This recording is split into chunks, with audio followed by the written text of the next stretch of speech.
A lot of times I get questions from leaders who say, okay, how can I motivate my employees? How can I get my employees to be happier? Go for the low hanging fruit. Go for the low hanging fruit.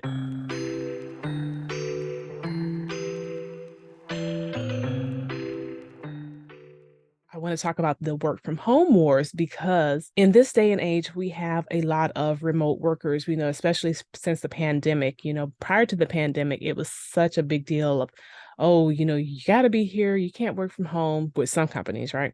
You got to be here. You can't work from home because we need you in the office because we need, this, and that. There were all these reasons. But then when the pandemic hit, it was like everybody was working from home, with the exception of like what they call them essential workers, but like healthcare workers where they had to be in the hospitals or doctors' offices or EMTs, teachers, and then certain portions of the economy still needed to be in place. And actually, I happened to be out of the US during the time that happened. I was working overseas during the time, but I was considered an essential worker in the industry I was in. So, we still were working and we had to find different ways to do things. And I was in a unique situation where I had a hybrid model. So initially, everybody that was working with me was working from home.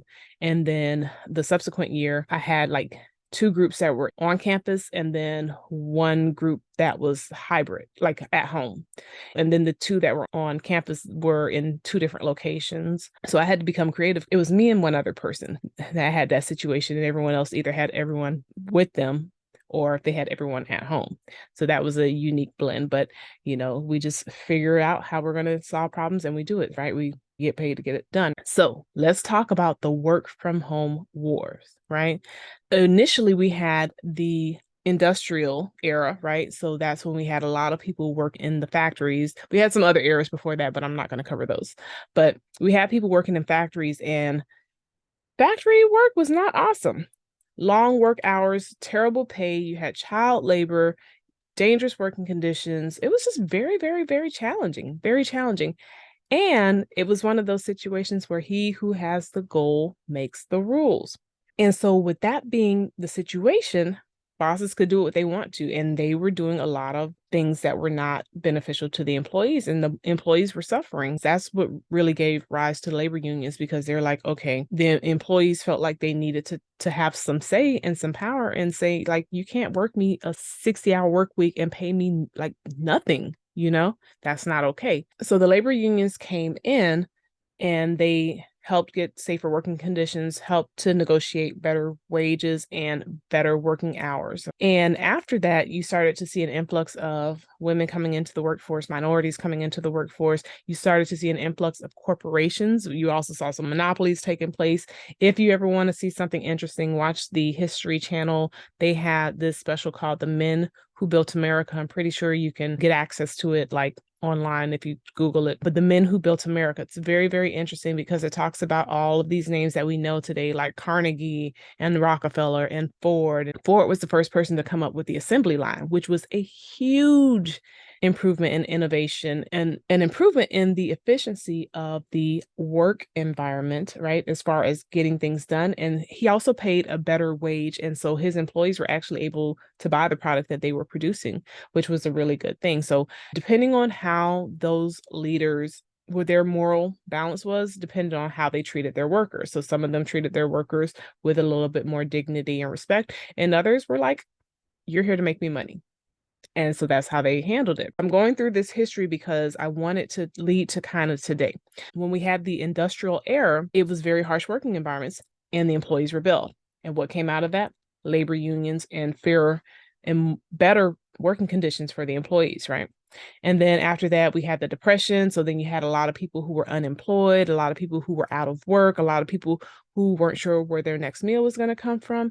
And then we had the World War that came out. I don't remember if it was one or two. I want to say it was World War II. I want to say it was two, but if I'm wrong, just pretend like I said one. It put people to work, which actually added money to the economy. And also you had women taking on these factory jobs, because before it was like a lot of the women worked at home, but because the men were off to war, then the women had to fill those jobs. So then now they're able to bring in money and have some doors open to them, so there's another shift in the labor environment, right? And then you have the technology environment. So I say that to say, like, now we're in this digital era, right? And so now we have the rise of the computer and technology and the internet and people wanting flexibility. So I'm saying, like, in the past, there were these things that employees wanted, and the employers may have fought them on it, but eventually things leveled out, so that the employees were happy and then the employers were still able to do what they needed to do. So right now, there is a current debate on, should employees be allowed to work from home? Should they be made to come into the office? Should it be a hybrid thing? And, I thought by now some of this would have been sorted out, but I'm seeing a lot of these big companies, they're still pushing very, very hard to have employees in the office. And here's my thought, and I'm going to be honest. As a leader, if those employees are not required to be in the office, like if it is not making a difference to your bottom line, if they're effective and efficient and getting the job done from home, and there's no actionable reason that they need to be in the office, why are you forcing them into the office? It makes utterly no sense. None. None. None, none, none, none, none. None. Period. And what's going to happen is the best employees, if they want to work from home, they're going to start looking for jobs that are going to allow them. So you could potentially lose some of your best talent because you don't want to be flexible. Now, if you have people who are working from home that are not doing their job, then you need to address that. You need to address that. So maybe it's a thing of, hey, you guys can work from home as long as your production is up, you're able to attend meetings and you're, wherever you need to be when you need to be there. But if your production starts to slip, then you need to return back into the office. And if you don't want to return back into the office, then you need to look for another job. That's fair. And I believe in not reasonable consequences. It's some kind of consequences. If I remember, I'll just drop it here. I was doing some work from home, and literally by me being at home, I was able to get what I was required to get done in like 2 hours less each day by not having to be physically in a location, because I didn't have as many interruptions and I was able to focus, and I was able to eat healthier because I was able to make my lunch and take my little break or whatever and say, okay, I'm going to eat my lunch. And then I just make sure that I'm ready for my meetings and stuff like that. I'm ready to teach or do whatever I was doing. And it worked out fine. And I was happier. If it increases their happiness, why not do it? It's an easy thing, because I know a lot of times I get questions from leaders who say, okay, how can I motivate my employees? How can I get my employees to be happier? Go for the low-hanging fruit. Go for the low-hanging fruit. Now companies can't lie and say, oh, well, you have to be in the office because your productivity is higher when you're in the office, because now they got stats to show. It's like, okay, no, I can show you my stats from 2019, 2018, and my stats from 2020, 2021, and 2022. And my stats are higher when I'm working from home, when I don't have as many interruptions, from the office and stuff like that. Now, here's the caveat. One of the caveats was, if other people are going to the office, typically when it's time for promotions, a lot of times those people who are in the office may get the promotion before somebody who works from home. And it's not because they're trying to discriminate.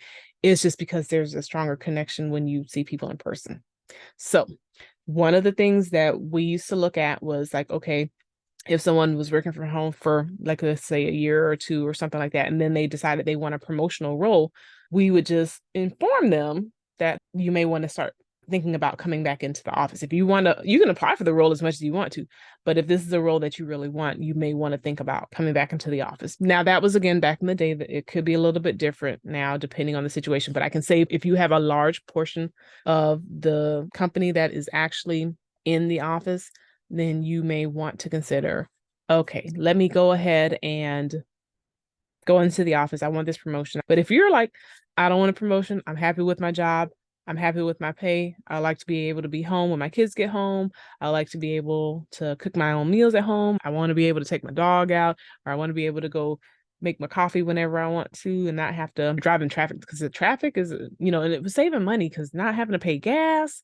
not having to pay for taxis or Ubers or whatever to get to work. There are a lot of benefits for employees. So again, if there's not an actionable reason that they need to be in the office, in my opinion, let those people work from home and save you some money on real estate. If it's the only fact that the company signed these leases, figure out a way to how you can either get rid of the leases or do something, or I don't know if you can sublease, but figure out what you can do in lieu of that, because it is shifting. It's shifting. My humble opinion is that the companies that don't shift, some of them aren't going to be around 5, 10 years, 5, 10, 15, 20 years. And it's going to be because they were being inflexible. And that, let me tell you that not changing with the time is what causes companies to go the way of the dinosaur. That's the way I like to say it. Go the way of the dinosaur. Think about Blockbuster. They could have owned Netflix. When Netflix approached them, they were like, psh, we're going to still run credit checks so people can rent videos. Do you remember that? They used to run a credit check so you can rent a $3 video. It's like, what? Now it's like ludicrous, but back in the day, it's like, oh, I gotta get me a Blockbuster card. Let me make sure you got some good credits. Anyway, so but they had the chance to do the rentals from home because Netflix was originally just they would send you the DVD in the mail and then you would just mail it back and get another one. And that's how they kind of got started off. And look at what they become now. Look at Amazon. Amazon used to sell books. They used to only sell books. But because they had an open mind and they were willing to change and to consider new ideas and research and development. And now look at what they've become.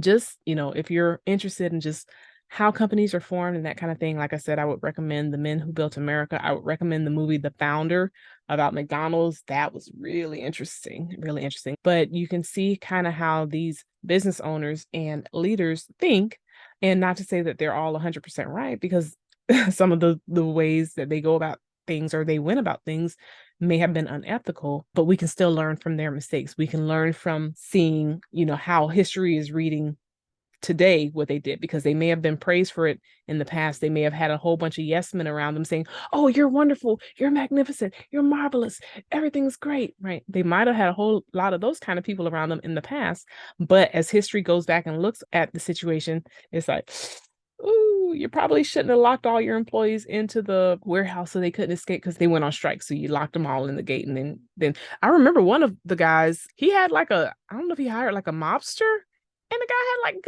guns. Like, work should not be literally life or death. That should not be a thing.